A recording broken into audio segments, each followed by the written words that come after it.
Ang mabuting balita ng Panginoon, ayon kay San Lucas.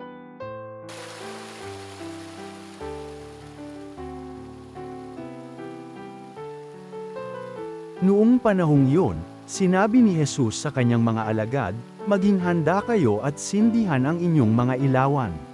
Tumulad kayo sa mga taong naghihintay sa pag-uwi ng kanilang Panginoon mula sa kasalan, para pagdating niya ay mabuksan agad ang pinto. Mapalad ang mga alipin na abutang nagbabantay pagdating ng kanilang Panginoon. Sinasabi ko sa inyo, maghahanda siya, padudulugin sila sa hapag, at maglilingkod sa kanila. Mapapalad sila kung marat na niya silang handa, dumating man siya ng hating gabi o madaling araw siya dumating."